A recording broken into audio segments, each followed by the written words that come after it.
Okay, now let's turn to our distinguished panelists. First, we have Omoyele Sowore. He is the founder and editor of Sahara Reporters, and he has been very instrumental in trying to uncover wrongdoing in his native Nigeria. He also ran for president, which I think is suicidal for anyone to try to do that. And he's an advocate for justice, equality, security, democracy, very important topics. And Omoyele, you started a project that's quite unusual maybe and very interesting in Nigeria and in Africa. Please tell us about it. Yes, thank you, everyone. Here's the clicker.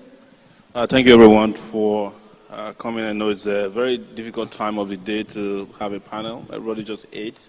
But gladly you have a very comfortable seat so you can fall asleep if we bore you in any way. But I'm here to just have a little conversation with you about how we cover migration, especially now that migration has become a hot topic in Europe and America, where far-right politics is driving the conversation around migration. And it's also somehow forcing coverage to follow along those lines. So it's become so binary that when you talk about migration out of Africa in particular, you are not looking at airplanes, you are looking at boats, that are taking people from Libya to Italy or somewhere else.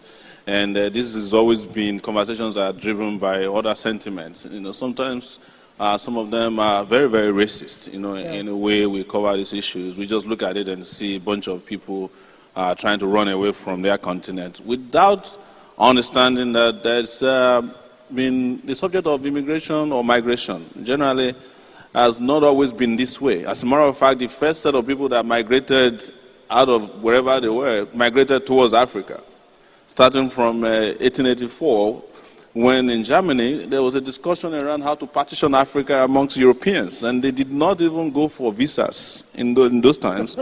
They just went on boats and partitioned and took over different parts of Africa. The Portuguese, British, the Italians, everybody, that had a boat went to Africa.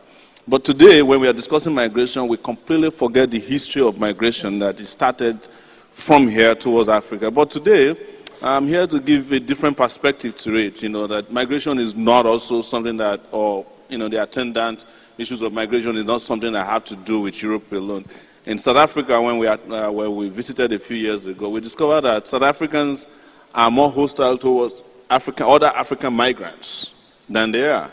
Than some European countries. And this is some documentary we did in South Africa, how South Africans were beating up Nigerians in South Africa because they see them as economic parasites in their country.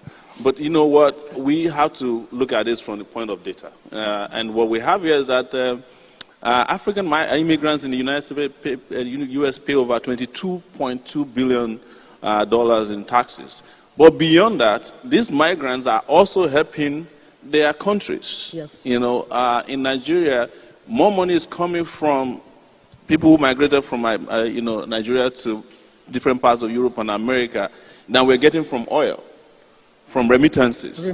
Yes. So migrants are actually remitting more money to their home countries than all of the European and North American countries concerned with regards to aid. Is that what you're doing from the U.S.? Yes, well, I do that through Western Union all the time. Okay. And it's also to understand that migrants carry weight to their destination countries. Yeah. They help, they do great things, they have breakthroughs, both scientific, in arts, and they take whatever they have with them. And you all know that people like Steve Jobs, the guy who founded Apple, their parents they migrated, from different parts of the world. In fact, some of the biggest businesses in the U.S. are, owned by offsprings of migrants or even migrants directly. And sometimes we forget, wherever we might find ourselves, in Europe and America, that we are migrants ourselves. I migrated to the U.S. some 20 years ago, founded a news website that has almost completely changed the direction of news reporting in Nigeria, called Sahara Reporters. So many people did that. And Sahara Reporters was able to do what it's doing because I had a safe haven in the US and used that place to launch an attack on bad governance at home in Nigeria, corruption. And we broke in several stories. I personally wrote over 5,000 stories until I got tired about a year ago and decided to do what she called suicide. I wanted to go and run for the president of Nigeria so that we can, and the first thing I was confronted when I visited Italy, I was like, oh, when are you going to stop sending your migrants to us? Wow. Well, I said, when I become president, not only will I stop migration towards you, I will stop you people from migrating towards us too, so that you understand how bad it feels when you just scandalize people simply because they are confronted with the need to move. And human beings must move all the time. So our solution, which is something we did with Jen in Ivory Coast recently, we won an award when this was presented by our team in Ivory Coast through a Jen event, is that we must start to take ownership of the narrative about migration and not to make migration look like it's a crime. You know, we must look at it within the context of global politics and the new world order, that when people are moving, they're not just moving because they love to move. There are reasons why they move. Sure. And every story that's covering migration must take into consideration that context as to why people move, why there's dislocation, and why we have all of the issues around migration now. Thank you. Okay. Thank you, Omoyele. Okay, now we turn to our other speaker, Blanca Tapia, who's the program manager of the EU Agency for Fundamental Rights. Initially, some of you who have the printed program will see the name of Hannah Storm from the Ethical Journalism Network, of which I'm a member, and unfortunately Hannah couldn't join us. She apologizes, but she had an emergency, so Blanca very kindly agreed to substitute for her, and she's going to tell us a bit about her program. She's the program manager of FRA, EU FRA. Tell us what you do and why it's important and what impact it has. Well, the EU Agency for Fundamental Rights is actually part of the EU. Can you talk in the mic? Yes, most of you might know Frontex, EASO, the European Asylum Office, might not have heard about my small agency, the EU Agency for Fundamental Rights, which is fundamental rights is human rights, but EU context, because we have a Charter of Fundamental Rights. Let's say it's more rights than the ones that are just in human rights. And I take actually what you have said about the importance of words. People talk about economic migrant. I could be myself an economic migrant. I come from Spain. I took a job at the EU. I ended up in Vienna. But I belong to a fantastic category called expats. It looks good. It's much better than economic migrant. And then what we know is that this use of words, when we talk about migration, is something that we've been looking into, not just my agency, but also other international organizations like the UNHCR that you put out there, and how important it is how we use the words, and how important it is also how we, in public information, report and inform about numbers. It's not numbers, it's people what we're talking about. And each number has a person, has a history, is a human being. So going to that, the work of my agency is to really make sure that the human rights of people in the EU are taken into consideration. And I'm talking about people, and here I'm not talking about, I'm not putting labels here. Everybody who is in the EU as a human, as a person, has rights, and those rights need to be respected. And the situation right now is that they're not. So the fundamental rights of those third country nationals, could be you, Nigerians, that are staying in the EU are not respected, and we are telling this to governments, and we're telling this to EU institutions constantly. And we come up every year, every quarter of the year, we come up with a quarterly report in which we're talking very critically about what's going on in each member state, in each EU country, in which they're not respecting human rights. And just let me give you some information on the key issues, because you also mentioned about hate speech. Hate speech, political hate speech against migrants. It's rising. It has been rising during the last years. We also have another problem, which is that we know incidents of racism and violence against migrants, mainly from police reports, NGOs, and media. Why? Because member states still don't collect information on hate crimes. Yeah. Okay? So this is also a problem. But it's also true, I mean, some member states do, but others don't. Let me Yes. interject, if I may. How do you define hate crimes? Because this in itself becomes a bit of a controversy. Some people say, well, it's not a hate crime. You know, what is a hate crime? Well, a hate crime How is do you when you are define it? trying to, when it's a crime committed because of who you are, like because you're black. Yeah. And that's the reason why Exactly. you are being targeted. Or because you are from an LGBT minority group, or you are Roma, Right. or you name it. I mean, or because I'm a woman. Yeah. And just because I'm a woman, then I'm being targeted. These are hate crimes, and this is defined in the law. Now, I'm giving you different examples, but one thing that my agency does is we collect these findings from the victims, I mean from the people who are suffering this. We do these huge surveys every year on different topics, anti-Semitism, anti-Muslim crime, etc. And one thing keeps always been there, which is hate crime remains highly unreported. The victims themselves don't report it. They're And one scared. of the reasons... A lot of them are scared, aren't they? Yes, and the reason is, well, because of they're scared or because they don't think that reporting is going to do anything. Or that they have rights.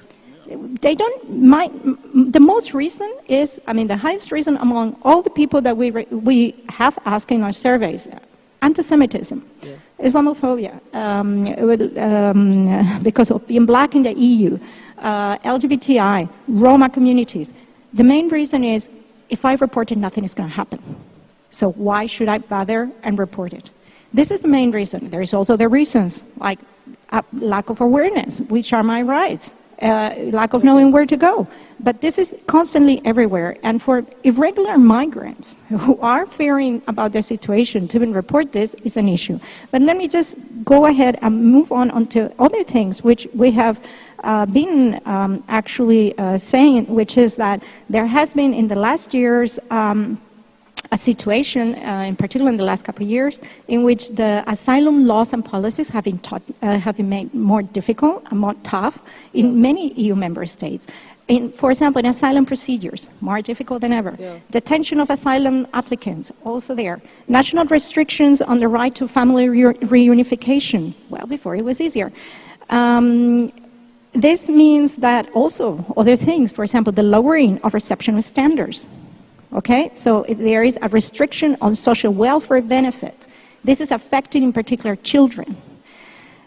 So I can go on and on, Yeah, and we do have, actually, my agency has all this. Every quarter of a year we say, I mean, we were requested by the EU Commission to provide this information. We started doing it on a monthly basis in 2015, and then we moved on with that. And now it's every quarter of a year we are reporting and we're saying this is actually what needs to be done. And we come up with opinions. And we work here with the Greek government, for example, on how to better implement fundamental rights. And there is one key issue, and now that there is a huge amount of journalists here that I would like to say, which is the fact that the population in Europe is highly misinformed about migration.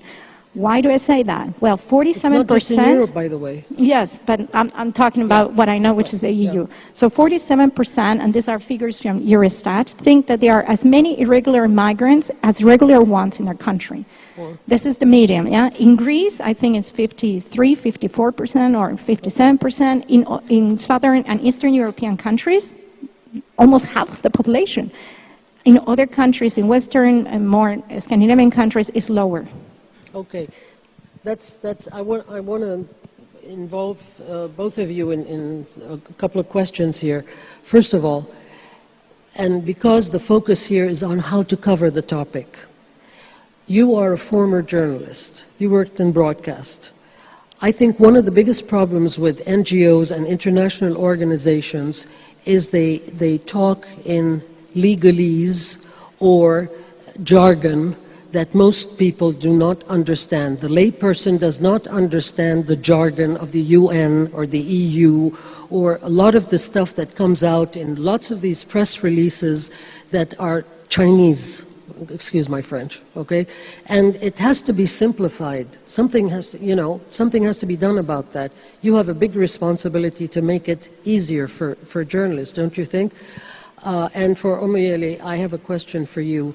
How do you make it easy for journalists to understand the big problem in Africa when you have countries that are Anglophone, that are Francophone, that were ex-Portuguese colonies, or, and that have all the different local languages, etc. How do you communicate with them? How do you provide a database that is useful for them through your work? So let's start with you. I think it's first to humanize the stories. Yeah. And, whether you're Anglophone, Francophone, or you are Lusophone out of Africa, the most important thing is that we're all human beings. And second is to understand context in which Africans understand these stories. And part of what we need to do for the media, and I'm sorry to say this, is for the media also not to think that, especially European and American media, not to think that when they are reporting things on Africa, they are doing Africans a favor. Because sorry, I didn't Africans a favor, Yeah. as if, it's the same mentality of the EU, the UN, the US, that, oh man, these Africans are just suffering. We are trying to help them, you know.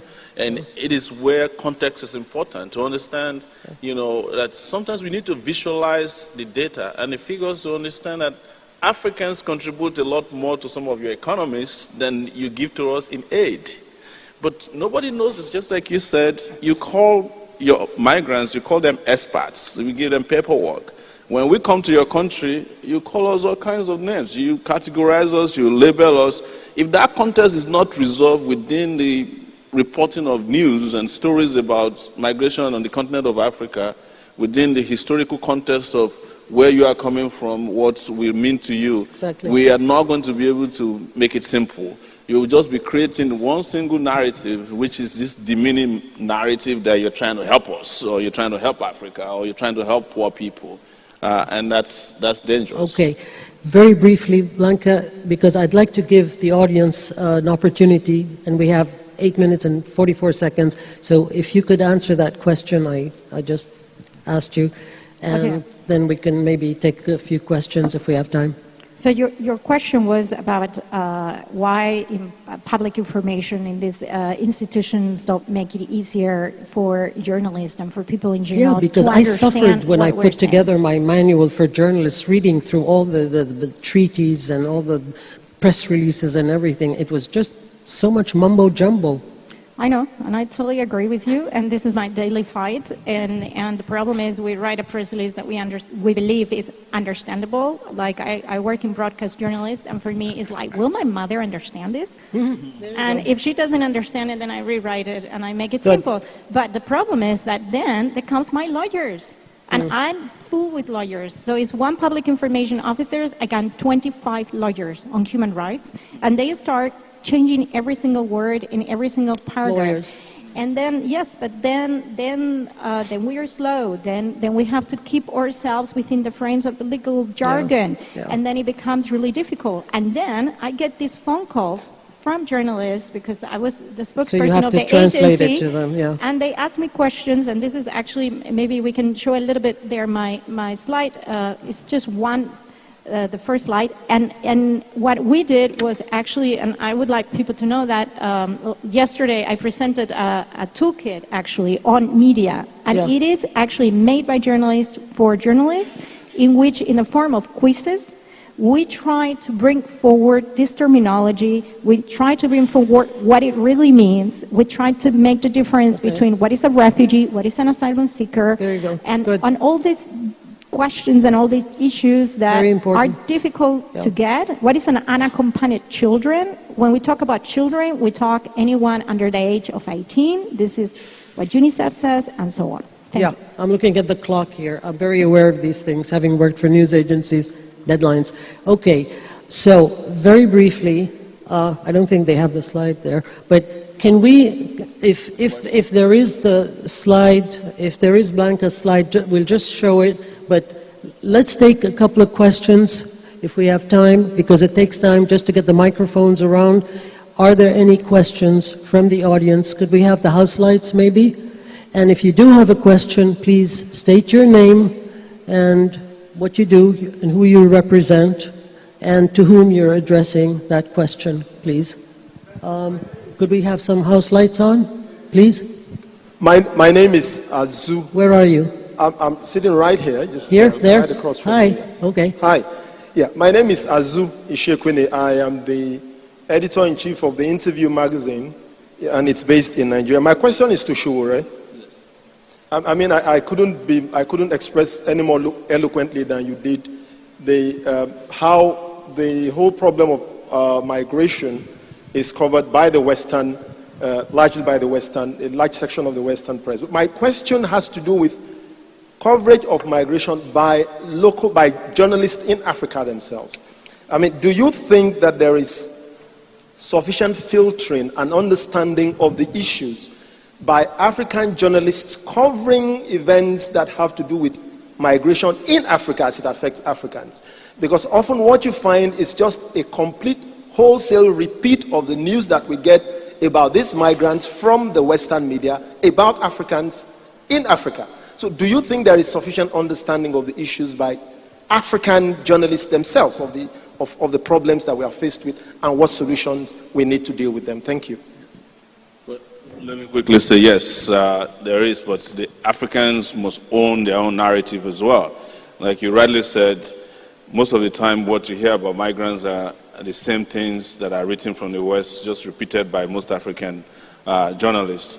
And part of it is also for Africans to be introspective, to understand that some of the migration issues are also happening within African countries, like we did about South Africa.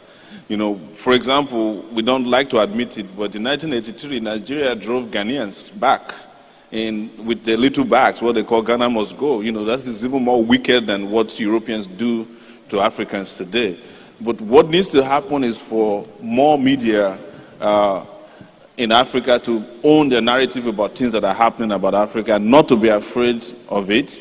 And most importantly to Jen, to have more African journalists be keynote speakers at your events so you can hear us out and know that we are covering our events as much as you are covering us as well, not just a one-way traffic in which you are always covering us and you don't even understand that we cover ourselves as well, better than sometimes most European and American journalists do. Okay, thank you. Another question, maybe? Do we have... Hello, yes? Okay. Peter Harrison, Arab News.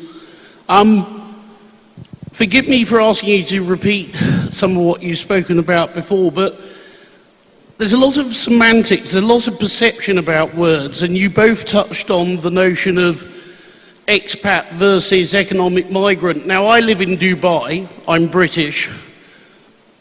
I refer to myself as an expat, other people refer to me as an expat.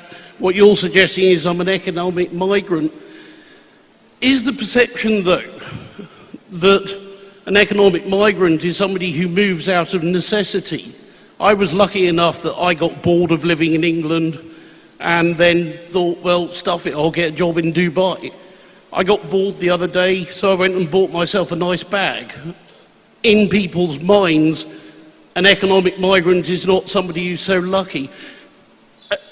And finally, the migrant versus immigrant. I mean, I'm always having arguments with my newsroom about the notion of the term illegal immigrant. And I always think, nope, you can't be an illegal immigrant because in my understanding, to be an immigrant, you need to have signed papers, you need to have done documents. So, I don't know, I guess what I'm asking is, what about the perceptions? What about the semantics? What about any of it? If I may answer that question, Peter, I strongly recommend you read my manual because it spells it all out. All the terminology is there. It's very easy to figure out, and it'll help you for better coverage. Okay? And quickly, we've got a minute 31. Yes, let me just yes, go ahead. quickly jump into that. Please. Dubai is a great example of what we're talking about. You are British, you're an expat. There's also a Nigerian that traveled the same way to Dubai the way you did. Is not referred to as an expat. Yeah. The person from Malaysia is not referred to as an expat. Exactly. You know, and Or this idea of Bangladesh or calling India people or, yeah. illegal immigrants is actually an English word. Illegal immigrants. So you guys started it, and we need to start changing those languages. You need to change the vocabulary at the EU, in Britain, and in the US.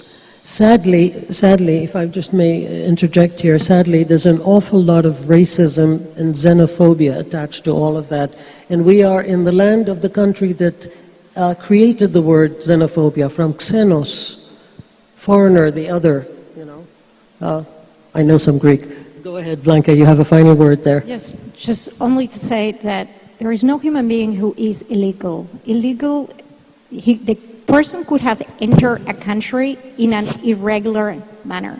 But a person itself, a kid, a human being, is not an illegal person.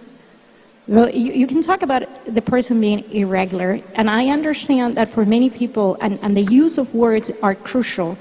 And I'm not saying that in the EU they have chosen the right words.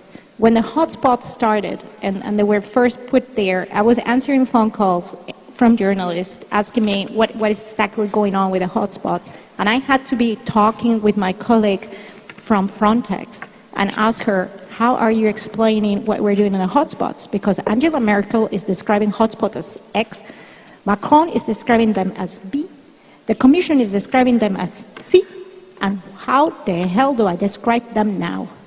And this was actually, so it took us all at that moment really like, what are the right words to use?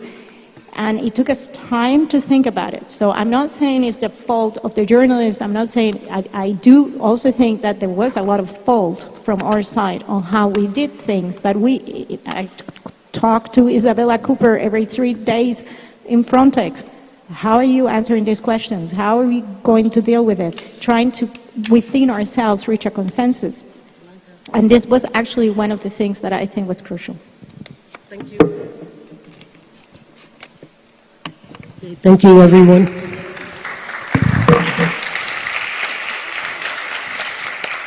Magda team, thank you so much. Really enjoyed that. There's so much of that I'm sure many of us can resonate. Now,